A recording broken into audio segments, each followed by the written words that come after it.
love you too much. I love you too much to not be honest with you. Rick Ross, you could do better, brother. Meek Mill, you could do better, brother. I love you too much not to be honest with you. Are you the face of prison reform? Cause are you the face of prison reform? Or are you sitting here on your new song with Ross talking about getting somebody murked and shot at the red light? Which one is it, bro? Which one is it, bro? The rap game, hip-hop industry is great at cooking up some delicious poison. I don't call you out because I got a problem with you, man. Like, I wish we could go get lunch right now, me and any of them. And so if anybody feel bad about being called out, it's like, let's talk. Let's talk. Let's talk about it. And that young man's name is D1. And apparently he raps, right? And he's pretty educated, from what I understand, has some college degrees and such. This is definitely a conversation that I think needs to happen. And I think the fact that he lit a conversation is good, because I do believe that there has to be a little shift in the balance of what is getting pushed by both us as people and by the mass media, and also the consumption of it, which is why I think it's a deeper question than just like, stop rapping about that shit.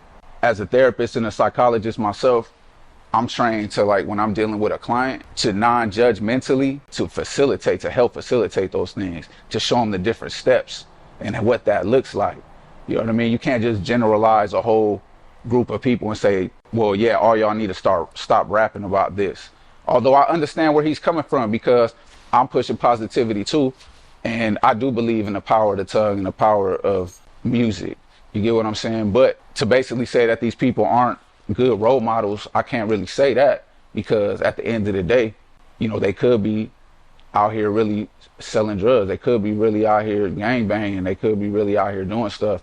But instead, people like Rick Ross and Meek Mill and Jim Jones chose a legal path of making money that changed not just their lives, but the lives of the people around them and their family, and gave them opportunities to be better people and create more opportunities for other people in their family and outside of their family. And to me, that's good for our community, black and brown. You feel me? So I think it's more of a complex question than just stop rapping about that. You know, if you're going to bring it up, discuss the steps. That's why I'm kind of glad he also said that he'd be willing to talk to them. That's why I'm saying I like the spark that it started. You know what I'm saying? Because we do need to be cognizant and aware of that balance.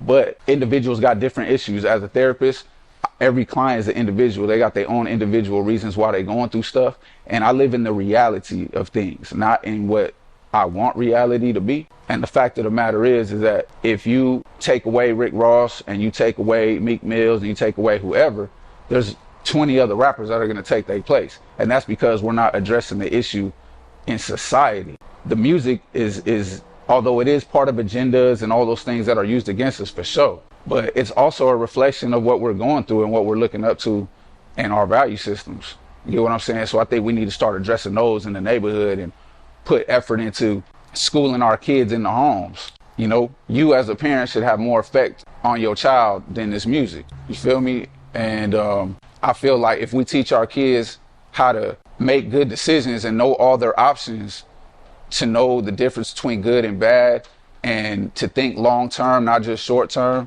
I think that's going to guide them through these decisions where they're going to be able to differentiate, oh, this is just entertainment, this is just music, this may not be advantageous towards my life, but there's a lot of other issues we got to address. You know, poverty, you know, lack of jobs, bad education, not enough mental health interventions being taught to these kids, you know, how to deal with their circumstances. At the end of the day, these kids are still living in violent environments. They're still worrying about their lives, walking to school and, you know, going home. And let's put that attention into building the family structures. You know what I mean? That way they're not so susceptible to the influences of the outside world in general, or just the media.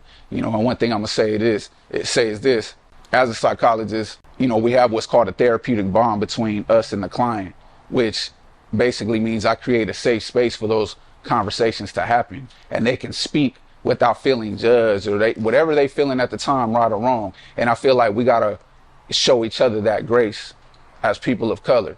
You get what I'm saying? So one person doesn't feel like they're being devalued or that they're being put into a box. You get what I'm saying? And that keeps the conversation open, because the battle that we're fighting That shit took us 400, 600 years to get in. This hole that we coming out of took us hundreds of years to get into. It's going to take us some time to get out, and we got to understand that this is all a process. So we got to work together and keep them lines of communication open. As a street person, myself, as a former street person myself, I understand that when you're bred in conflict, like, that's all you know. You get what I'm saying? So when somebody else, even when they're coming with some positivity, if it's coming in a way that matches this conflict that we're used to being in, we're going to quickly turn our ear down and say, man, you know, that dude, whatever, what he know. And we're going to still do what we're doing, and you never going to be able to talk to us again. And at that point, it's like, now it's just back and forth negative. You get what I'm saying? And then it just turns into tearing each other down. And I just don't want this conversation to become that. I want to keep those lines of communication open. So that's what I think about this whole situation. You know what I mean? Shouts out to all them brothers, because I think D1 is a good influence on the people that are looking up to him and to the world in general. I feel Rick Ross is showing a great example of, you know, being an entrepreneur. I mean, people like Nipsey Hussle, people that are revered for their work in community. He's on a song giving props to Rick Ross about teaching wealth, you know? So who am I to say that that contribution to somebody who was great was not as good as, you know, what this gentleman is doing? So let's show each other empathy, keep them lines of communication open. And, you know, we got a long battle ahead of us, you know what I mean? So let's figure it out. Hood therapists, you already know.